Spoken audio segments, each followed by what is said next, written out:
جموں کشمیر میں corona virus کی وبا کے بیچ حکومت نے مبینہ طور پر بھارت مخالف سرگرمی میں ملوث سرکاری ملازمین کی تفتیش کے لیے اسپیشل ٹاسک فورس تشکیل دے دی ہے، جس نے مختلف کارروائیوں میں متعدد سرکاری ملازمین کو برخاست بھی کر دیا ہے۔ انکوائری میں کہا گیا کہ ملزمان کو الزامات کے بارے میں آگاہی دی جائے گی اور اس سلسلے میں مناسب سنوائی کا موقع بھی فراہم کیا جائے گا۔ مزید بتائیں گے رضوان سلطان اپنی اس رپورٹ میں۔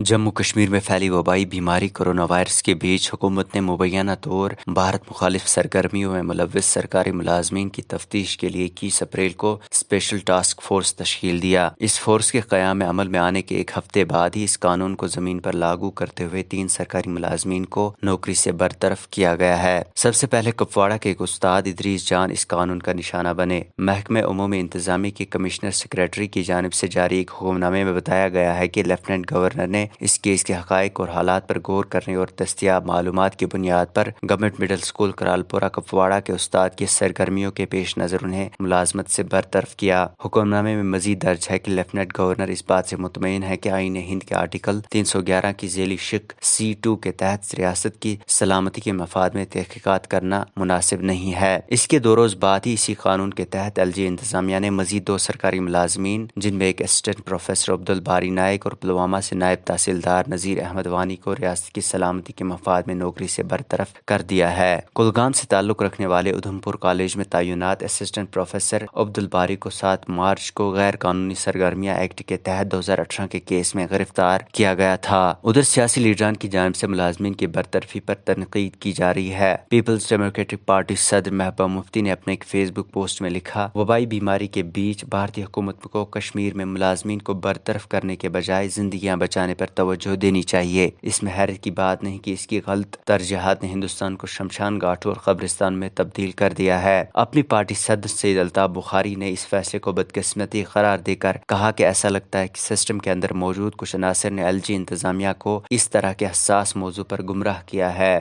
STF بھارتی آئین کی دفعہ 311 کے تحت بھارت مخالف سرکاری ملازمین کی شناخت کے لیے ٹیرر مانیٹرنگ گروپ کے عہدیداروں کے ساتھ مل کر کام کرے گا۔ یہی STF ایسے سرکاری ملازمین کا ریکارڈ جمع کر کے آگے مزید کارروائی کے لیے چیف سیکریٹری BVR سبرامنیم کی سربراہی والی کمیٹی کو سپرد کرے گی۔ STF کے سربراہ additional director general of police CID Jammu Kashmir کے چیف RR سوائن ہوں گے، جبکہ دیگر محکموں کے نمائندے بھی اس فورس میں شامل ہوں گے۔ اس سے قبل مارچ میں جاری کیے گئے ایک حکم نامے میں ایڈمنسٹریٹو سیکریٹریز، ڈویژنل کمشنروں اور مختلف سرکاری محکموں کے سربراہوں سے کہا گیا تھا کہ وہ سرکاری ملازمین کی CID سے کلیئرنس کروائیں، جس میں ملازمین کو جموں کشمیر پولیس کی CID ونگ کے پاس سوشل میڈیا اکاؤنٹس کی جانکاری بھی جمع کرنے کا حکم دیا گیا تھا۔ رپورٹس کے مطابق کشمیر میں 500 سے 1000 تک کے ایسے سرکاری ملازمین موجود ہیں جن کو ریاست کی سلامتی کے لیے خطرہ تصور کیا جاتا ہے اور انہیں آنے والے ماہ میں اس نوکری سے برطرف کیا جا سکتا ہے۔ آپ کو بتا دیں 90 کی دہائی میں بھی درجنوں سرکاری ملازمین کو بھارت مخالف سرگرمیوں کے الزام میں نوکری سے برطرف کیا گیا تھا، تاہم ان ملازمین کے احتجاجی مظاہروں کے بعد کئیوں کو بحال کیا گیا۔